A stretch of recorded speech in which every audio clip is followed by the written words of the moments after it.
Hey guys, just going to do a quick video on triads.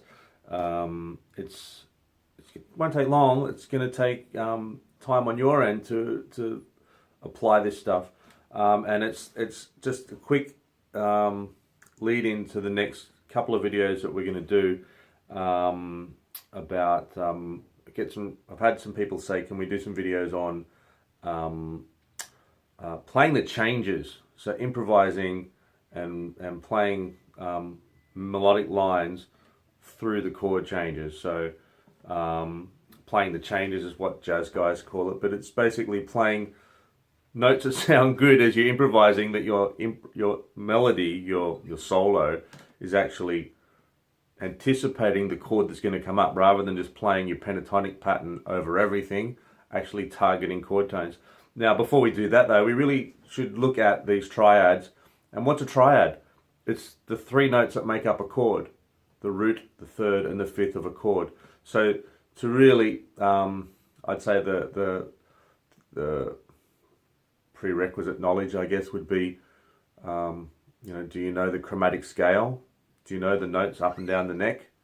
That's a really good place to start if you don't know the notes up and down the neck. And do you know what the major scale is? Because this is what we're using now. We're using notes out of the major scale, the 1, the 3, and the 5 of each chord to make that chord.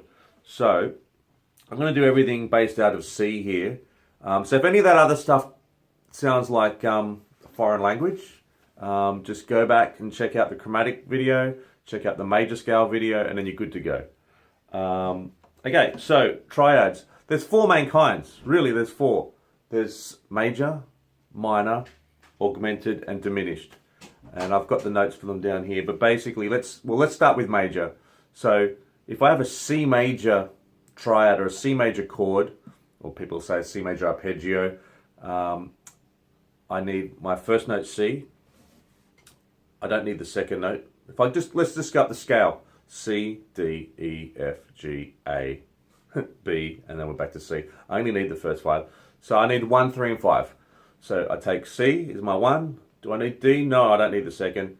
I need the third, E. I don't need the fourth. That leaves me with these 3, which is C, E, G. Now if I play them, let's play them like a C chord. Look, your good old favourite C chord. If I start at the lowest note of this chord, C, E, G. So there's one way of playing that triad straight away. It's built into the C chord. Now with guitar, we don't always get root note first, then the third, then the fifth. And I think that's what makes the pleasing sound of these open chords, is they're not always in the one position. If they were always stacked in this order, root, third, fifth, it'd be very predictable. And we like to have variety in music. So sometimes our chords will be root, fifth, third, or root, fifth, root, third, different inversions. But basically we're only sticking with triads. So we're only getting 3 notes. So if I play a whole C chord, it's no longer a triad because there's more than 3 notes. So we're sticking with 3 notes. And let's do it from root on the 6th string, C, E, G, right? Major triad.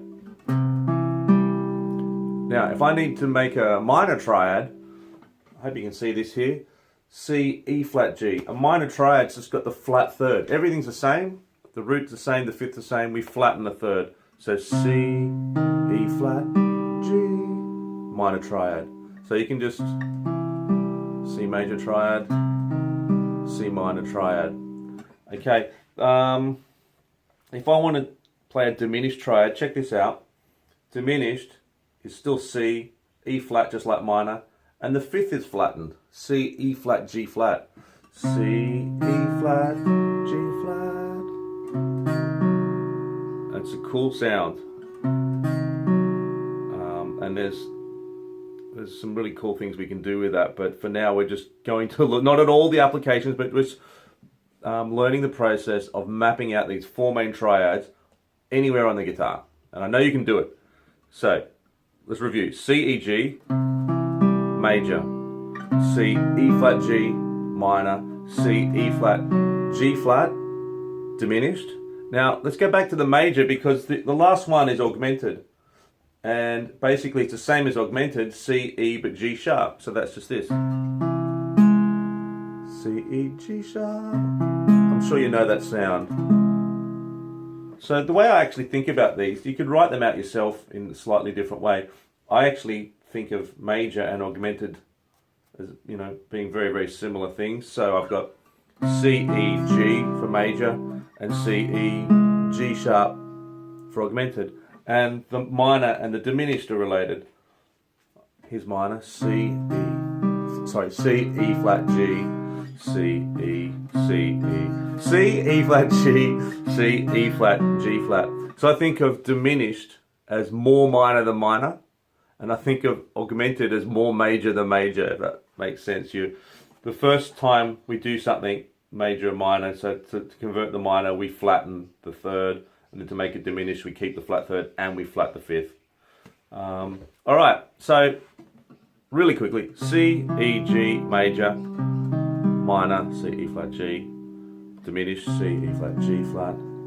Go back to major, and you can even just convert the major to augmented straight away. C, E, G, C, E, G flat, and then minor, diminished. Now your challenge is to do that on different string groups and even different fingerings. So if I'm going to play, actually let's do this first of all. We're going to keep the root on the 6th string, but instead of starting on pinky, I'm going to start on 2nd finger. This is useful to have 2 different fingerings starting on the same note, because you know you're not always in a position where it's easy to sort of get to here. Sometimes you're here. So it's still C on the E string, 8th fret, but now, so major is C now, E flat. So I don't need 3 strings to play this. It's just 1 note on the C, on the low string, and then 2 here, C, E, G. And this is quite visual too. It's good to visualize this in another way. There's my major, just go up for G sharp. Here's my minor, I've got to stretch back a little bit. And here's my diminished. Does that make sense? So you've got one way of playing them with the root on the, starting from the pinky. Same note, same string, same everything, but root starting on the 2nd. You can do that on every string set. So I'll do a little bit more, and then you can go and figure out the rest on your own. So C, if I'm going to go back to, well, I might do it up here actually, because I don't want to run out of frets. So here's my major, C, E, G. Let's make it augmented straight away. C, E, G sharp. Yeah. Let's go back to major, C, E, G, and make this minor, C, E, G, C, E flat, G. Sorry, I'm saying the wrong notes. C, E flat, G, and then make this diminished, C, E flat, G flat. Right, and just like before, we're now going to keep this same note, but use our 2nd finger on our start note, C, E, G. Sing it in tune, Dean. C, E, G. Let's make that augmented. C, E.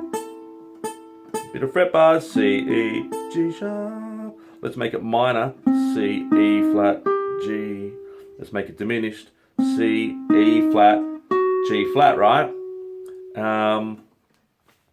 All right.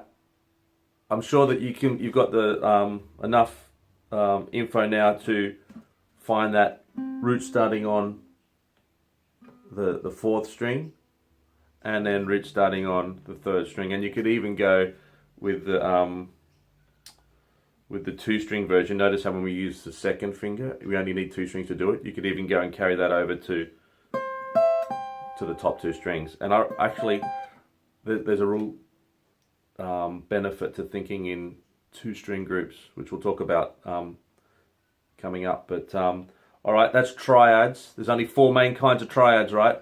So well worth getting under your fingers. Have fun. Take your time with this, because you know it just needs to sink in. You know, I wouldn't just do 5 minutes on it and jump on to the next video. Triads are a big part of unlocking the fingerboard. All right, thanks for watching. Hope to see you again.